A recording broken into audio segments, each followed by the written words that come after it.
What's up, all you villains? Welcome back to part 27 of our Pokemon Team Rocket Edition playthrough.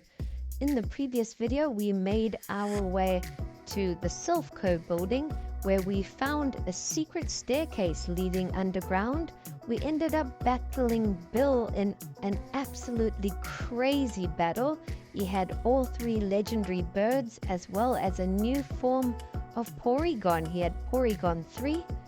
And in today's video, Giovanni gave us 3 different locations to find a hidden entrance in Lavender Town, which we have just found south of Lavender Town along the wall. We first searched in Lavender Tower itself, but the entrance is south along the right side barrier wall before you exit Lavender Town. So just click around there and you will find it. And now it looks like we've found a staircase going deeper underground. There's a couple cool items for us to pick up and a few people to battle. Giovanni did mention that there is a secret cult that is super strong down here, so I'm not sure what that is about. We'll see who we can find. I wonder if there's another secret gym here or if it's just like a cult doing creepy stuff. We make it to the next room and it's awfully hazy in here. You can hardly see. It's like full of mist everywhere. And there's a couple people here, some creepy looking people. And here's a little pad that can heal your Pokemon, which we rarely needed. So now you can actually go and battle everyone in this room and you can just come and heal up your team each time. But we're going to keep exploring and see where this ends. Okay, it looks like we reached a cool area here. There's a couple flowers here and it's looking a bit more pretty in the mist. We made our way across a little bridge and it looks like there's a little hill, little mountain hill here with someone at the top. So let's come and talk to whoever this character is. This creepy dude tells us that even if you had to put a person in a perfect paradise where nothing bad could happen to him, some way or another he would still end up feeling miserable.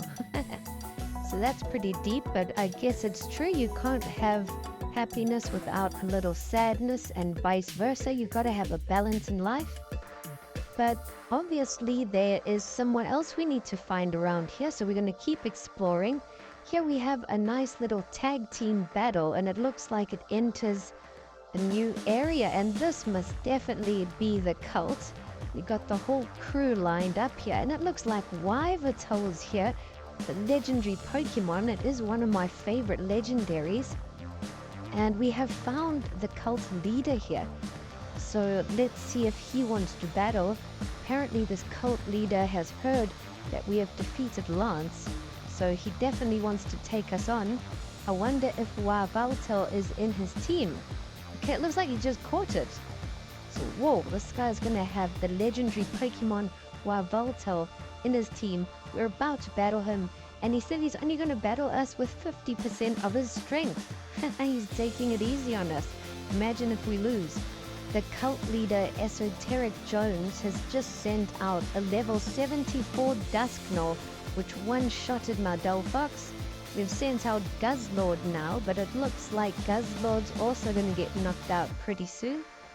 Dusknoir hits us with a sneak attack and Guzzlord is out, so we're 2 Pokemon down. And this guy's Pokemon are pretty strong. Level 74 is quite a high level. We send out Blastoise next, but Blastoise also gets knocked out.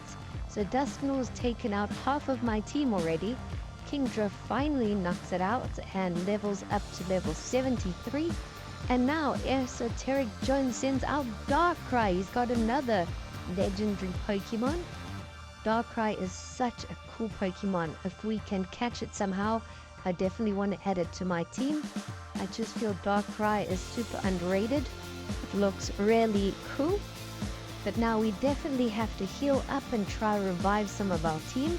Darkrai is holding a life orb, so after its attack, it loses a bit of HP. So I decided we're just going to heal up our Kingdra each time, and hopefully it will knock itself out, which it just did. So that was a good plan that worked out in the end. Darkrai is out the way. But now he sends out Hydreigon, which is a dragon-type Pokemon. We're going to have to hit it with our dragon attack.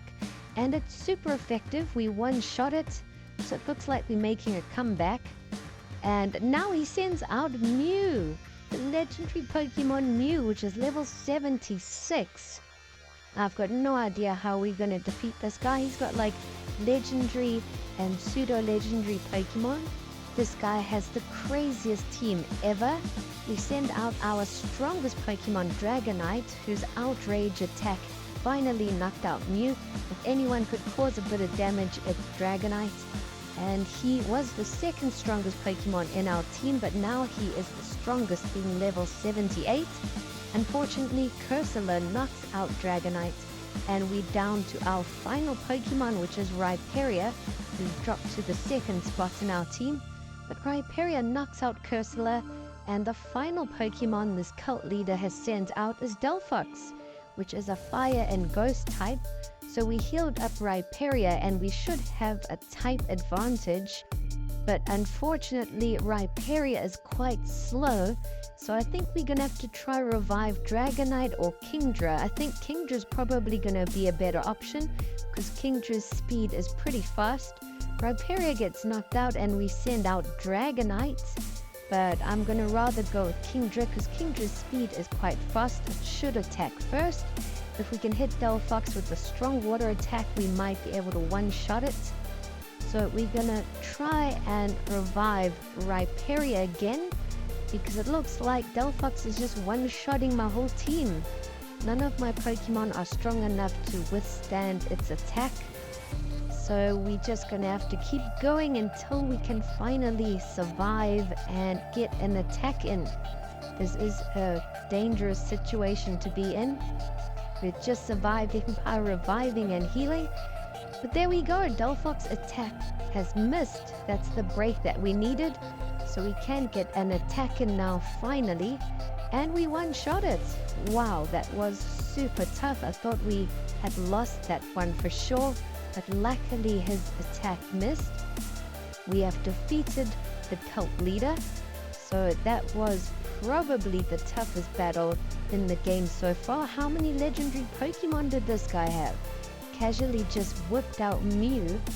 And now the cult leader is telling us about Lugia and Ho-Oh, that he really wants both of the Pokemon, and when both of those Pokemon are brought together, they just get super strong. So I don't know, there must be some kind of team reaction there. But it looks like that's all there is to do under Lavender Town now that we've defeated the cult leader. So we're going to return back to Giovanni now and see what he has to say. We're going to make our way back to the Celadon Rocket headquarters. But wow, what a battle. I wasn't expecting such a tough battle. We're definitely going to have to do some training off camera now. My team is seriously lacking. I can't believe we actually won that battle. We just got super lucky. So I think as soon as we have spoken to Giovanni, I'm going to try do some training off camera, because the way things are going, it looks like we're going to lose the next battle unless we level up some of our team by a good few levels. But now we come and chat to Giovanni, and we tell him that we defeated the cult leader. And he also tells us about the legendary Pokemon Mew, Ho-Oh, Lugia, and also Mewtwo. And now Giovanni tells us that we can actually make our way back to the island Naval Rock, where Andrew was blocking the way. Giovanni tells us to meet him at Naval Rock, and he says there's another way to reach there from Sevi Island too. He said that the currents have now calmed a bit, so we can surf from there. So I suppose we're going to make our way back to the Sevi Islands and start off at Sevi Island 2. And he was telling us that there's actually 10 islands, but the other 3 are quite small. So Naval Rock is one of the 10, and he mentioned 2 others. But we're going to end things off here and continue in the next one. Thanks for watching.